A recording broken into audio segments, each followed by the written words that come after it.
Mountain of the Delphi.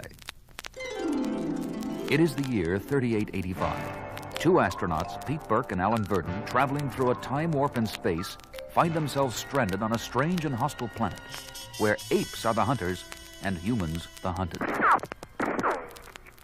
Over here, Pete, quick. Phew, that was close. Where's Galen? Right behind you. I'm no more anxious to be caught by General Urko's gorillas than you are. If there's anything he hates more than a human, it's an ape who is friendly to humans. Hey, listen. They're going away. I don't get it. I don't either. They had us trapped. With them in front and this mountain at our backs, we didn't have a chance. What do you think, Galen? Why did they leave? I'm not sure, unless... Unless what? Unless we had entered one of the forbidden zones. Forbidden zone? Out of a mixture of fear and superstition, our Minister of Science has designated certain areas of the country off limits to all apes.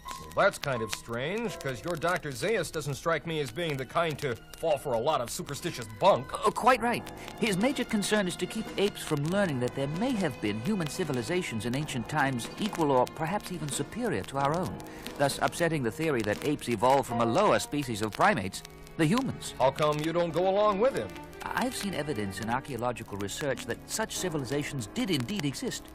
Because I have tried to make that fact known, I have been denounced as a heretic, and now I'm a fugitive along with you. Lucky thing for us, too. We wouldn't be alive today if it weren't for you. Hey, this sure is a forbidding-looking place. That mountain rising up out of nowhere, casting its shadow over the valley below. Where are we, Galen? I can only guess, but I'd say that... What's that noise? Sounds like... Look out! Those boulders coming right down at us! Let's get out of here!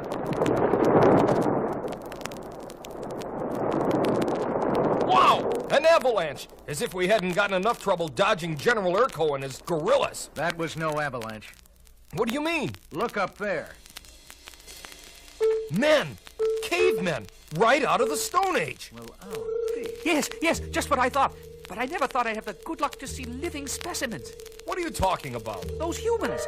They could be the missing link between civilized apes and primeval humans. Oh, I'm sorry. I meant no offense. Okay. So what else do you know about them? They are called the Delphi. And this is the very mysterious Mountain of the Delphi. Mountain of the Delphi?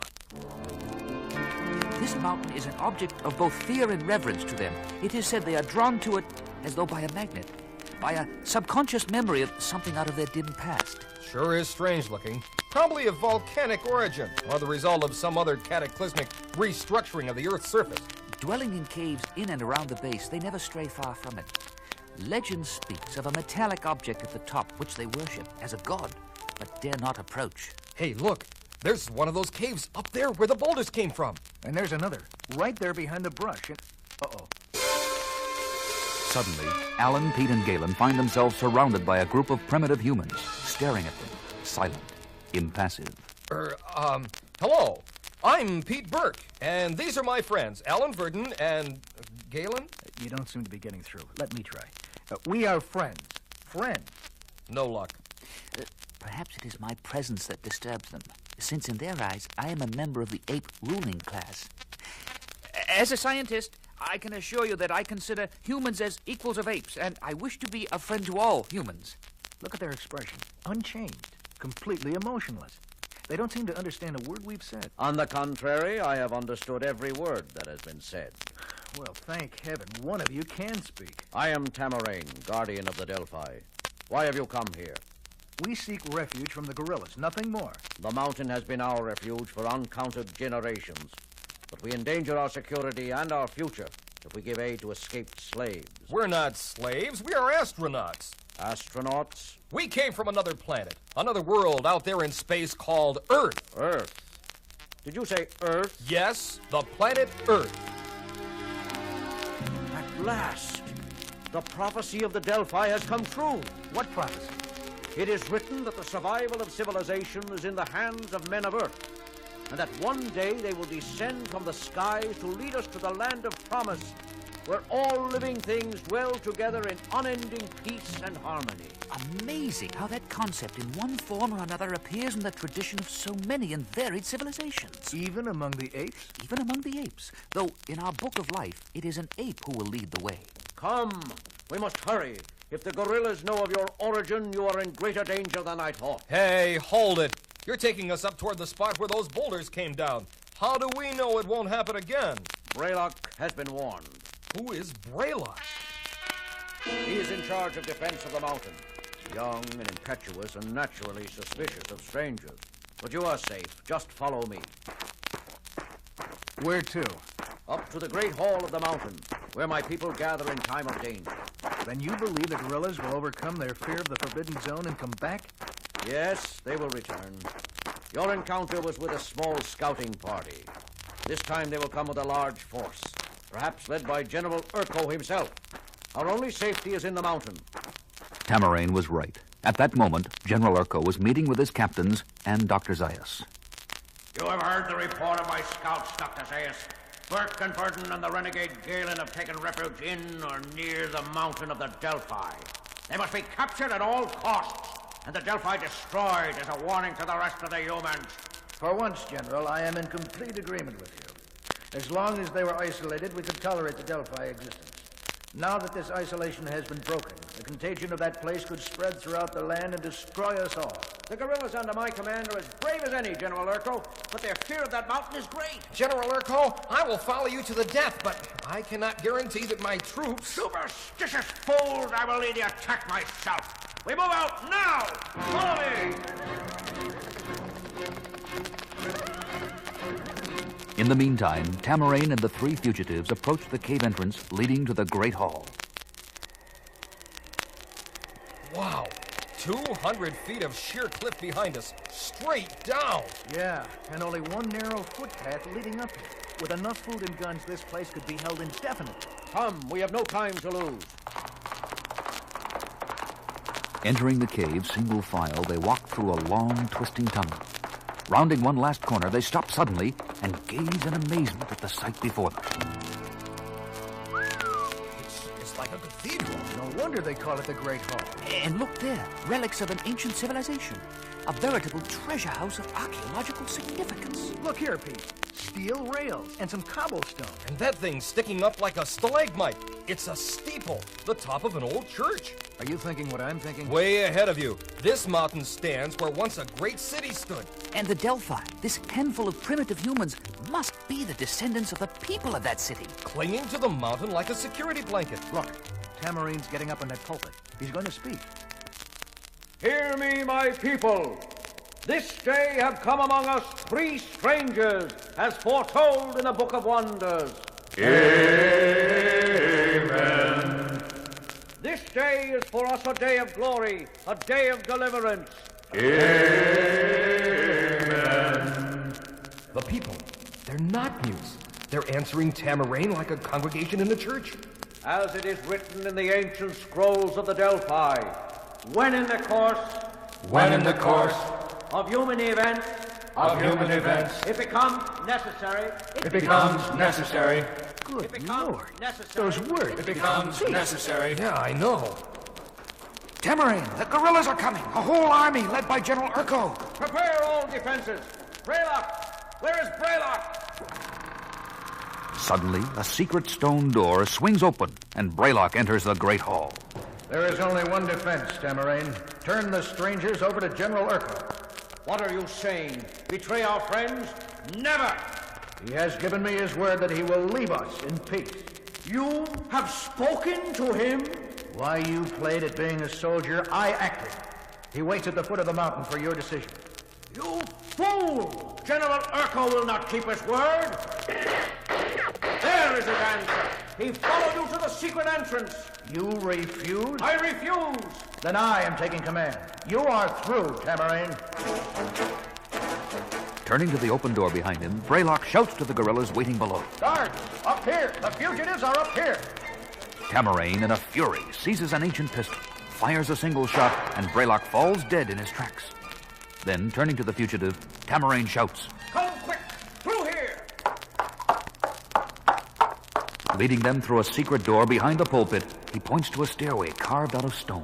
Follow those stairs to the top of the mountain. Go down the other side and you will find safety in the forest beyond. Aren't you coming with us? It is forbidden for any Delphi to approach the top of the mountain, home of Itrabil. Itrabil? God of the mountain, protector of the Delphi. My trust is in him. It is written that in the time of our greatest danger, Itrabil will speak, and our enemies will be destroyed. Go, now!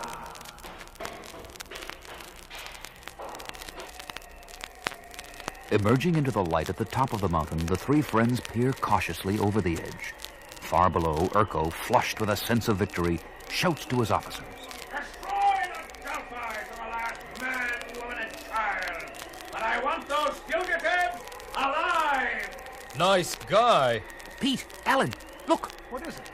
over here. That metal gleaming in the sun. It must be... Uh-oh, they've spotted us. Let's get out of here. Down the other side. Wait a minute. Alan, look at this. It's a huge, ancient bell. I'd estimate its weight at about 2,000 pounds with a rim diameter of about 12 feet. Some kind of inscription around the rim. Can't quite make it out. Looks like... What's that? The mountain is shaking. All that gunfire. Yeah, must have set off an earthquake or something. If we don't move fast... Pete, I got it. It says... For heaven's sakes, Alan! Listen. Proclaim liberty. Pete, you get it? The god of the mountain, Itrabil, it's...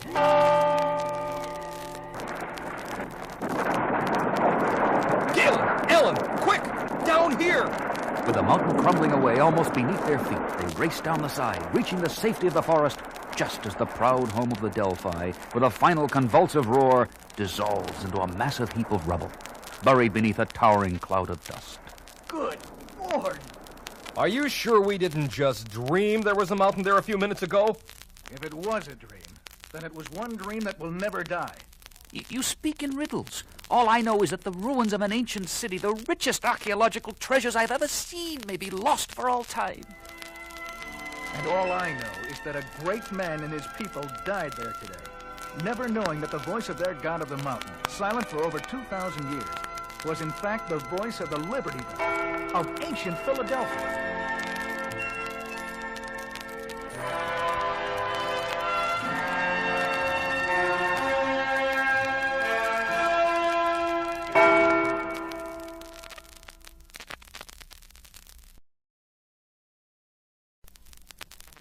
Battle of Two Worlds.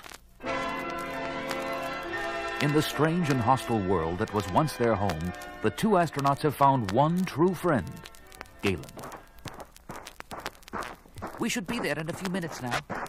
Look, Galen, are you sure we won't meet up with another of those friendly reception committees that seem to be waiting for us wherever we go? This is one place where we will be safe. I don't blame you for being bitter, but don't judge all apes by the actions of the Urkos among us. Look, there it is. Looks peaceful enough. I like to think this village points the way to the world of tomorrow. A place where artist and artisan, thinker and worker, apes and humans all live and work side by side in harmony with each other and nature. You'll see what I mean when you meet Landa. Who is Landa? An artist of rare sensitivity. Her work is filled with love and compassion for all living things. She is also prefect of the village. Prefect? A female? I thought that would surprise you. Well, here we are. Look, where is everybody? That is strange. I noticed that no one was working in the field, but I thought perhaps it was lunchtime. Here, I'll knock on this door. No answer. Well, let's look around some more.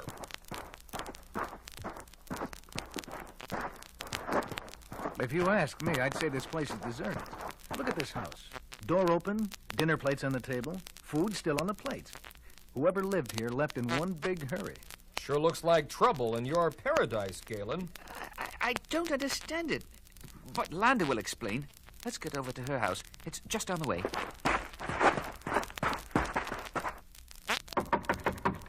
Landa? No answer. Try the door. Landa? It's me, Galen. She's not here. Oh, my, now I am worried. Look at those paintings. Pete, Galen wasn't exaggerating. She is good. Yeah, the color, the composition. Who would ever dream an ape could create work of this caliber? Something terrible must have happened. Landa would never leave her house like this. Oh. What was that? Came from up in that loft or attic, whatever they call it. Come on, up the ladder. Landa, it's me, Galen. Oh. Where am I? Galen. Oh, Galen, I'm so glad you're here. Are you all right? Yes, I think so. Who are they? Friends of mine. Pete Burke and Alan Verdon. You have nothing to fear. What happened? The whole village deserted? You hiding up here? It was terrible. They came out of the sky. Out of the sky? What do you mean? A huge airship landed in the field at the edge of the village. An airship? Can you describe it? Here, I'll make a rough sketch. It was round, like a dish, about 30 feet in diameter and about 10 feet high. Looks like one of those experimental spacecraft we were fooling around with in the late 70s. Yeah. Go on, Landa. A large door in the side of the ship swung open and down, like this, reaching the ground. Like our naval landing craft in the old days. And two huge armored vehicles rolled down, followed by some humans on foot, carrying guns. Humans! Their leader was very efficient. Spread out. Don't let any one of those animals escape. They killed all those working in the field. No wonder we didn't see anyone there on our way in. I formed a committee representing those of us still alive in the village and tried to negotiate an end to the killing. Negotiate? You have nothing to negotiate with. But we are just a peaceful community and no possible threat to you. You and your village are of no consequence to us whatsoever. Some here are humans, just like yourself. Obviously an inferior breed, quite as expendable as the gorillas, chimpanzees, and orangutans that make up the so-called rulers of this planet. You know about our political structure. 1 week in orbit and reconnaissance was enough to give us all the information we need to take possession. Take possession with only 30 men? With our superior armament, mobility, and intelligence, 30 men is enough. We shall eliminate as many of you as is necessary to convince your rulers that resistance is futile. Then we shall repopulate the planet with a superior race, utilizing those of you who survive as a workforce. And now enough of this talk. Round them up, take them to the pit on the other side of the village, and dispose of them. No exceptions.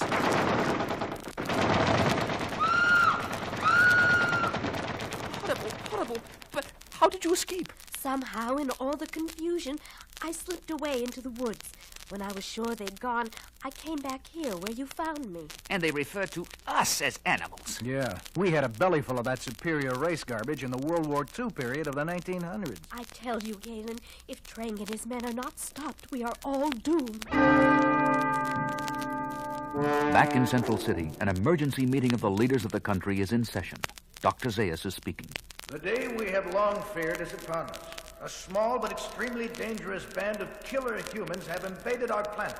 Speak for yourself, Dr. Zayas.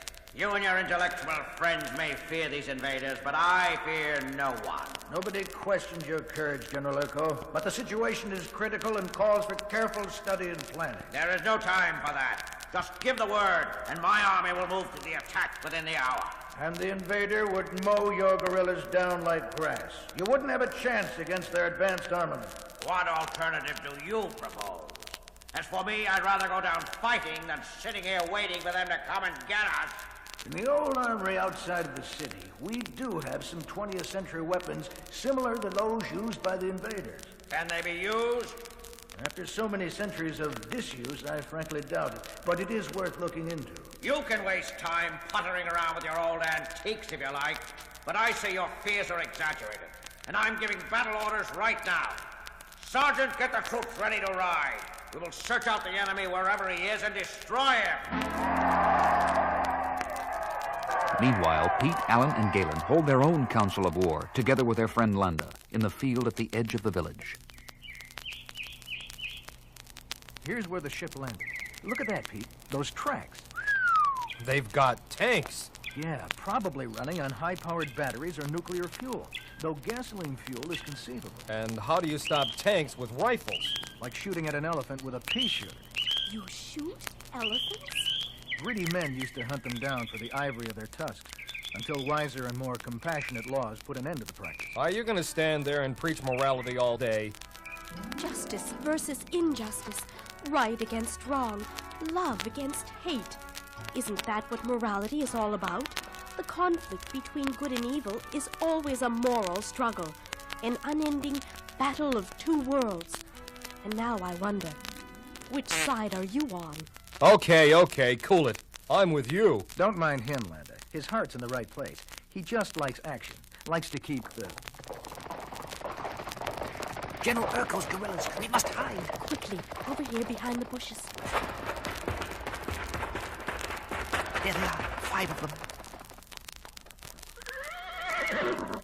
Look at this, Sergeant. What do you make of those marks? The invaders! Their airship must have landed here. Quick, Blendo! Ride back and report this location to headquarters at once. But what made these tracks, Sergeant? Some kind of vehicle that travels on land. Maybe the kind I once saw when I was on guard duty at the old armory. They lead that way. The old armory. Landa, do you know where it is? About 10 miles from here down that road. We've got to get there, and we sure can use those horses the guerrillas have. Can you ride? Yes, I am quite expert at it. Galen? I'm not an expert, but I think I can manage to stay on. Good. Only one guerrilla guarding them. Alan, let's take him.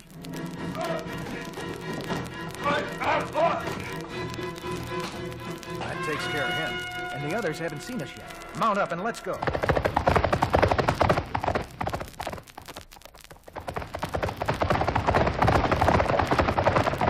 There it is, the old armory. Yeah, 2 guards in front. Any other entrances, Landa? No, except for a window in back, rather high up. You and Galen wait here with the horses. Come on, Alan. Let's see if we can get in. There's the window. Hey, looks easy. Give me a hand up. Now you. Phew. This place is huge. Yeah. Hey, look there. Big guns, jeeps, armored cars. And over there, do you believe that? A fighter bomber, World War II. Pete, look. A tank. Yeah. Let's take a good look. Forget it. Can't stop trying with that. It's so rusty it'll never run. And none of this other stuff will either, even if there were enough gasoline. Gasoline! This big metal drum, it's marked gasoline. Is it possible it didn't deteriorate or evaporate over the centuries? Hey, baby, no mistaking that smell. So what good is gas for machines that can't run? What good is it? Cocktails, my friend, delicious cocktails. Cocktails? Molotov cocktails. You catch on quick, buddy. Pete, you're a genius. There are some bottles up on that shelf. And look, kerosene lamps. We can sure use those wicks. Racing against time, the 2 astronauts assemble their firebombs, stuff their pockets with some grenades they found in a box, and slip back to Galen and Landa just as a large detachment of soldiers pulls up at the front entrance. It's Urko himself. And Dr. Zayas. Sure got here fast. The guerrilla Blendo must have met them on the road and told them about Trang. Uh-oh. Speaking about the devil, listen. Colonel Trang, coming from the other direction. And no mistaking the sound of tanks. Look, Urko heard them too. Fellow soldiers, we face a ruthless enemy with superior armament, but right is on our side. And with our superior courage, we shall destroy him. Take the weapons and prepare to attack. Company A, take the left flank. Company B! Horses against tanks? It's the battle of 2 worlds, all right. And here we are, right smack dab in the middle. Quick, Landa, Galen, get the horses behind those trees and stay down. Come on, Pete. These bushes give perfect cover.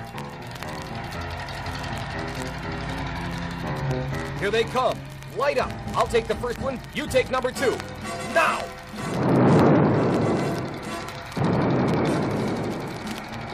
The firebombs stop the tanks in their tracks, and as the men inside try to get out of the disabled monsters, they are met with a shower of hand grenades tossed by the 2 astronauts, before the eyes of the astonished guerrillas approaching on horseback.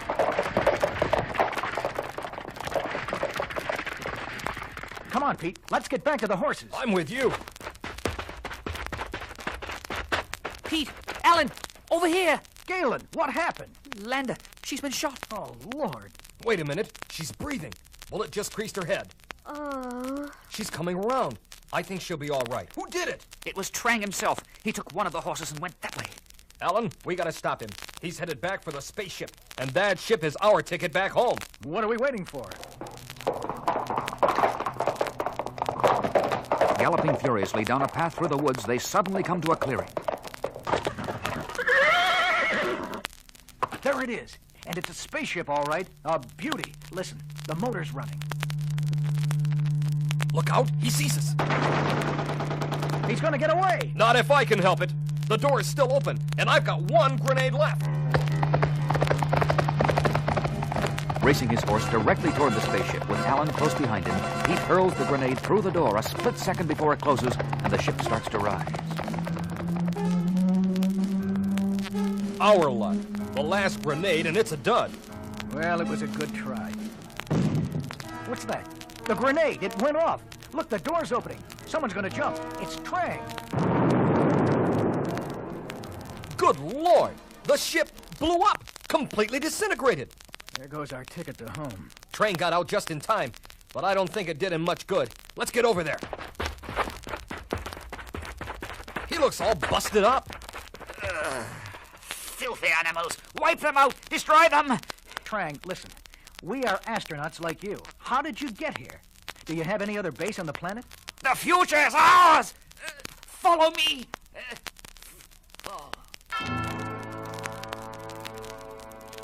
We won't get anything out of him. Fanatical to the end. History sure has a way of repeating itself. Uh-oh.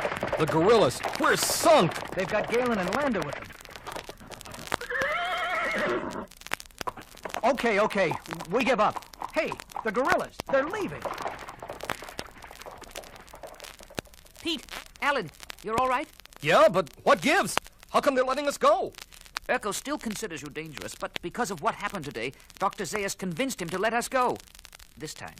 A sort of temporary truce? Better than no truce, wouldn't you say? You see, justice and mercy still live, even among the apes. What will you do now? Get as far away from Urko as we can. How about you? I shall go back to my village. It's a dream that's worth rebuilding. Landa, painter of beautiful dreams. We'll never forget you. Galen, coming? In a minute. I have a little dream building of my own to discuss with Landa. Okay. We'll wait for you. Down the road a way.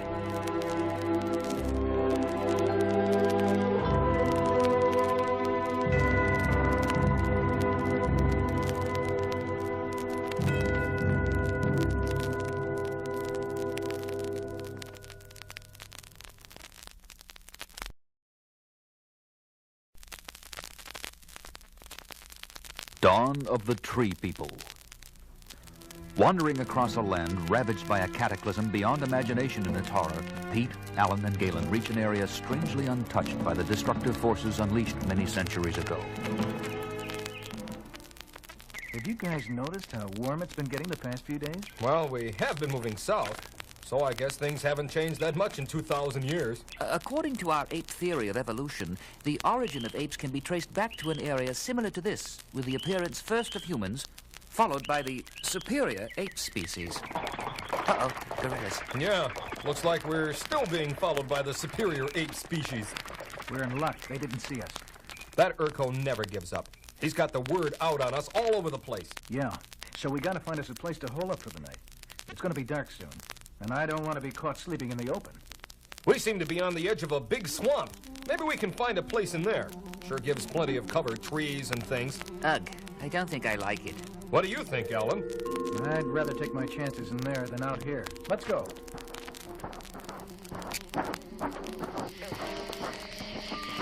Making their way carefully through underbrush and mud, the three friends suddenly come to a small clearing. Look over there on the other side. The ground looks a little higher and drier, and plenty of trees. It's only about 50 yards across. Let's go. I still don't like it. Suddenly, a few yards from their objective, Hey, Pete! I'm stuck. No, don't come any closer. Quicksand! Give me your hand. Quick! Bracing himself to pull his companion free, Pete's feet suddenly sink, and he too is caught in the treacherous terrain. Galen, don't try to reach us. Go around us and get to that dry land. But I can't just leave you here. Don't argue, just listen.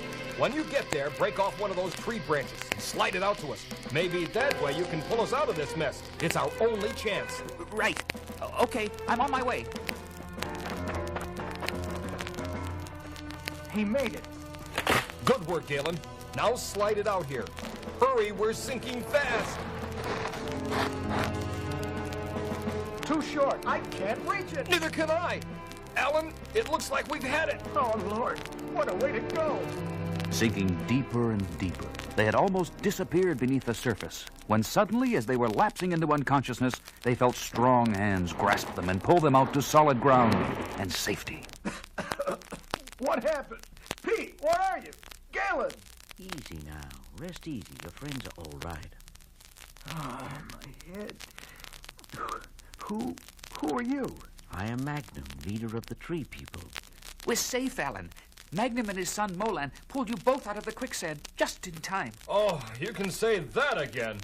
Pete, you okay? Outside of a mouthful of sand, yeah. Lucky thing for us you came along, Magnum.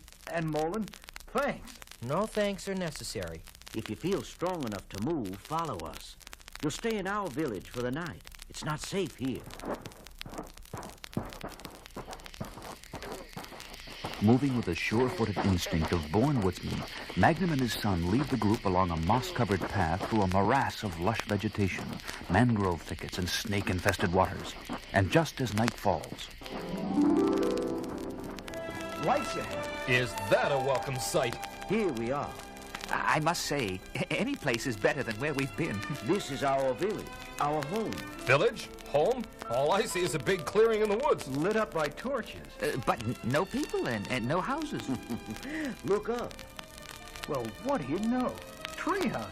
Guess I've seen everything. A land where apes live on the ground and humans live in trees. Driven by fear of the gorillas, my ancestors took refuge here, where the gorillas do not dare enter. I can't say that I blame them. And they built their homes in the trees to be safe from the many creatures that roam in the night. But I'd like you to meet our people, and then we'll find you a treehouse for the night. Me? Sleep in a tree? You can sleep on the ground if you prefer, but you may find alligators not the most congenial bedfellows. Alligators? I'll take the tree. Very wise of you. All right, Molan, ring the all-clear bell.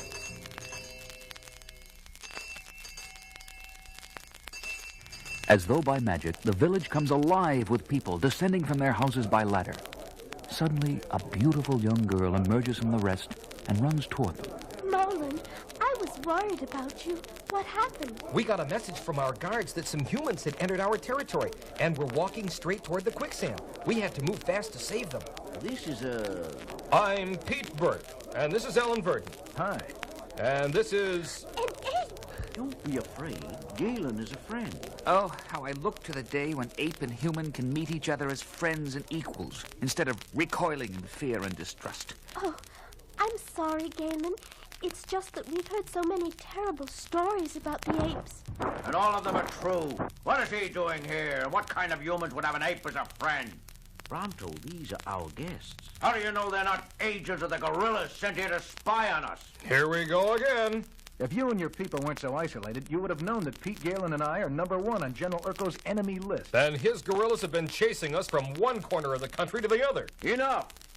Molan, see that our guests are made comfortable for the night in the empty lodge next to ours. In the morning, we shall settle this matter once and for all. What does that mean? You got me. They'll just have to wait and see. Climbing the ladder to the empty guest house, the three friends settle down for a much-needed night's sleep. Awakening at daybreak, they find the house well-stocked with food. Not bad. Not bad at all. Very good, if you ask me. Good food, porch with a view, best hotel I've checked into in a long time. Hotel? What's that? Well, it's a... Listen, sounds like the old school bell. Council meeting, all must attend. Council meeting. I guess all includes us. Yeah, I got a feeling it especially includes us. Let's go down, see what's This meeting has been called to settle a matter of grave importance. As you know, 3 strangers are here, fugitives from the Apes. And I say they're spies for the Apes. You will have your turn to speak, Bronto, before the council makes its decision. No council decision. No wasting of time. I demand trial by the king. Quiet! It is the right of any citizen in a case involving village security to demand trial by the king instead of trial by council. Trial? What's all this about trial? I think we're going to find out right now. Pete Burke, Alan Verdon, and Galen. In accordance with the custom of our people, one of you must accept the challenge of Bronto. Challenge to do what? One of you must fight Bronto. He's big, but looks muscle-bound. I think I can take him. Armed only with short clubs, you will meet in the waters of King's Lagoon, and the king will decide who's the winner. Surely there must be some other way. Silence. You know the law. Who is this king? Look over there, the small pool. That is King's Lagoon. Yeah, but I don't see anybody. Watch, on the other side, when I throw this stone. An alligator. Look at the size of him. That is the king. And he's the 3rd man in the ring? Some referee. Hey, I'm taking this one. I did some alligator wrestling in the old days in Florida, if you remember. And I think I can handle our muscle-bound friend. Okay, I'm your man, Bronto. Let's go down and get this over with. Ready? Ready. Ready. Begin. As the 2 men fight savagely at the water's edge, a pair of beady eyes just above the surface of the lagoon can be seen approaching from the other side, gliding silently toward them. The king! The king is coming! Distracted by the shouts of the crowd, Alan turns his eyes away from his opponent for a quick glance at the approaching danger. But in that brief moment, Bronto strikes home with a vicious blow. And Alan falls, momentarily stunned. Alan! Alan! I'm not going to stand here and let that alligator... You will stay where you are. God, don't let him near the water. Look, Pete, he's up. He's all right. Fighting back. Ooh, now Bronto's down. He's heading straight for Bronto. He has made his decision. But as the alligator moves in for the kill, Alan leaps on his back, wrestles him over, and with one hand free, he jams his club upright between the monster's jaws, to the complete amazement of the whole village. With the creature thrashing about in impotent fury, his great jaws locked open, Alan pulls the unconscious Bronto out to safety. Good going, Alan! You okay? Yeah, I'm okay. Verdon, you had no right to interfere with the king's decision. According to the law of our people... You call that law? That throwback to the mentality of the dinosaurs? It's time that law was changed. And for your people, look at them. Their reaction to the rescue of Bronto proves they're ready for change. Oh, yes, it is time for a change. When Molan and I are one, we will not want our children to be born into a life of darkness and terror. It would seem that too many years in the eternal twilight of this swamp have dimmed my vision. Perhaps a new leader. No, we need you, Magnum! You have the wisdom of age and the faith of your people. All that is needed is the courage to face the world outside. The world outside? You suggest that we abandon our homes and risk our lives out there? Things are changing out there. Urko and his gorillas are only one segment of the ape community.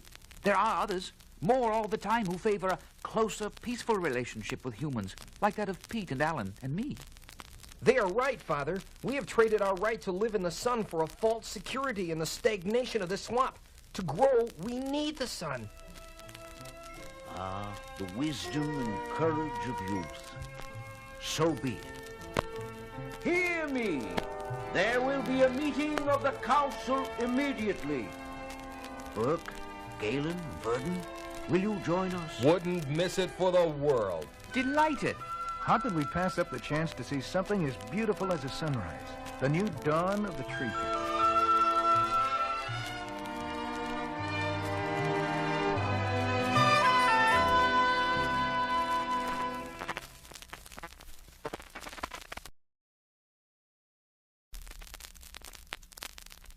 Volcano. In the upside-down world that was the planet of the apes, the divisions and hostilities within the dominant ape community were like a mirror image of the man-ruled world which preceded it. Especially acute was the conflict between the military-minded gorillas and the intellectual chimpanzees, which had been intensifying over a long period of time and now threatened to erupt into open warfare. Yes, yes, come in. Come in. Well, don't just stand there. What do you want? Here are the reports you asked for, Dr. Zayas. Oh, just put them down here and close the door after you. There is one more thing. Well, out with it. Out with it. I don't have all day. There is a Dr. Pendera waiting to see you. Pendera? Oh, yes. He's the one who has done such fine work in geothermal energy, not to mention that outlandish theory of his about shifting continental plates. Show him in. Show him in. Good morning, Dr. Zayas. You are Dr. Pendera? I thought... Ah, yes, I know. You thought I was a male. Sometimes I wonder if the world will ever recognize that females are quite as capable as males of being creative outside of the obvious physiological process of childbearing. Forgive me, Doctor. My surprise overcame my sense of good manners. Please, sit down. Thank you. Now, did you bring the results of your investigation in the Pralox area?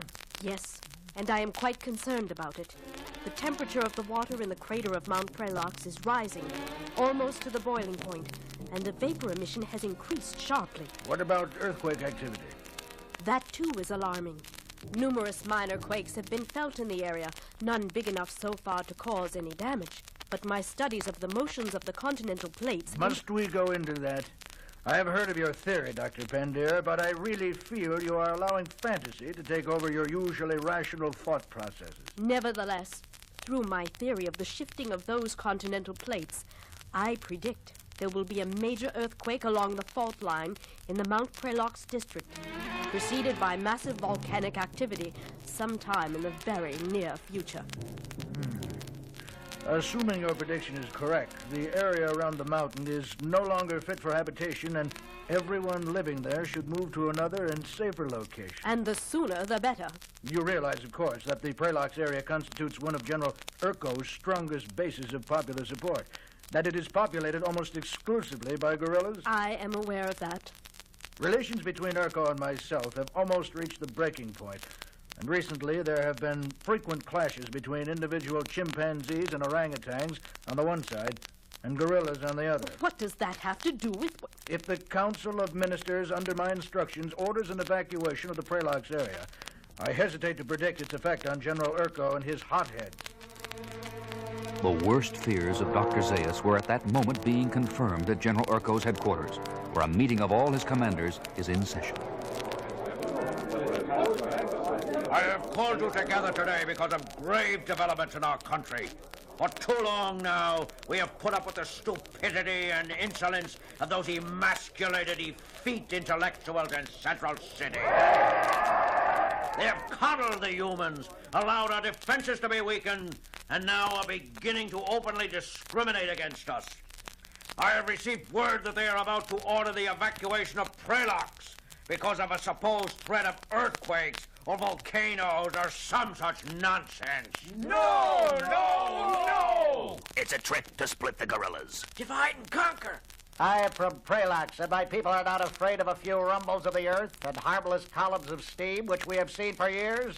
We will not be stampeded by some chicken-hearted chimps in Central City. Well said, Captain Soma.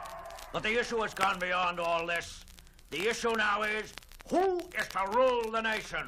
Those witch doctors with their mumbo-jumbo pronouncements taken from dusty old books? Or the great gorilla people, you and I, the true protectors of law and order? Urko! Urko!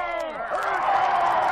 Soma, you will proceed at once to... Unaware of the growing feud among the apes, the three fugitives, Pete, Alan, and Galen, stand on a low hill overlooking the only village in the Pralox area inhabited by humans.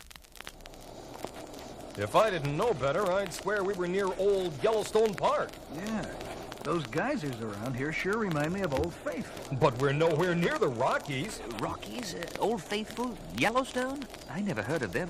What are they? Well, hey, look, something's going on down there. The villagers have gathered around that chimp on the horse, and they look pretty excited. Let's move down closer. Maybe we can hear what it's all about. This is our home, all we have in the world. How can we leave it? And how do you know the danger is so great? We've seen smoke from the mountain many times before, and nothing ever happened. The order to evacuate comes from Dr. Zaius himself. Although Mount Pralox has been inactive for centuries, the scientists say it will erupt at any moment now, destroying everything for miles around. Your lives are in danger. Uh-oh, gorillas. Humans, don't listen to that lying chimp. It's just a trick to cheat you out of your possessions. And I order you to stay in your homes. Guards, shoot him. Shoot that chimp. They killed him. Those dirty... And the same thing will happen to any human who disobeys my order. From now on, the gorillas and the gorillas alone are running this country. That was Captain Soma, Urkel's next in command. So what?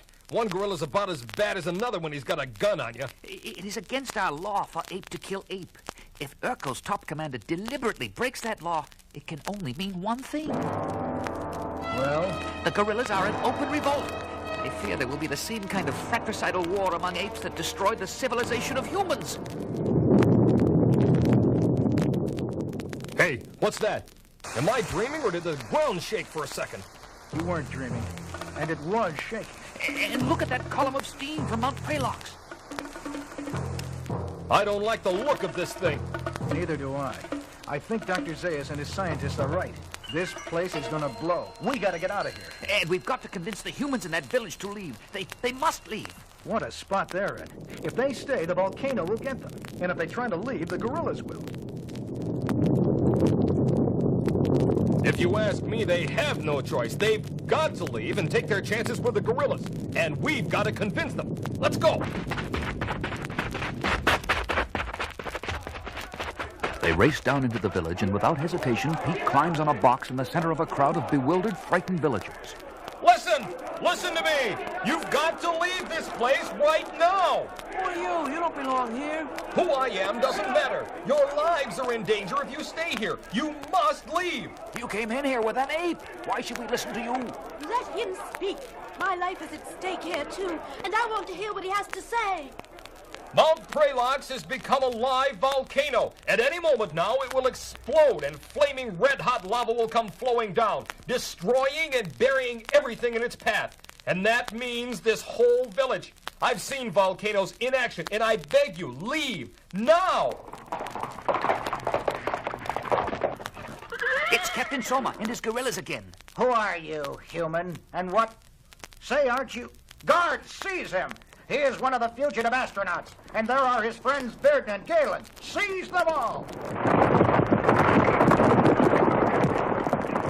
Suddenly, with a violent explosion, the top of the mountain blew off, and a fiery fountain of incandescent lava shot high in the air, cascading in showers over the mountainside, and soon the deadly flow of lava began. Let's get out of here. Everybody, follow me! Nobody needed to be told to leave at this point. Even the gorillas finally realized that Dr. Zaius had been telling the truth and raced back to warn their own people to evacuate. A little later, on a small hill beyond the reach of the lava, Pete, Alan, and Galen survey the scene of devastation before them. Wow! I've never seen anything like that in my life. The village, gone, buried under that river of flame. Looks like the people got out just in time, thank heaven. They lost everything they had in this world. Their homes, their livestock. But they have their lives, and they can build new homes. But if there is a war on top of all this... The gorillas are not my favorite people, but they are not utterly devoid of reason. You think they'll call off their war? Unlike the humans of 2,000 years ago, I believe my fellow apes will see the precipice ahead and pull back in time. I think they will learn the lesson of the volcano. Amen.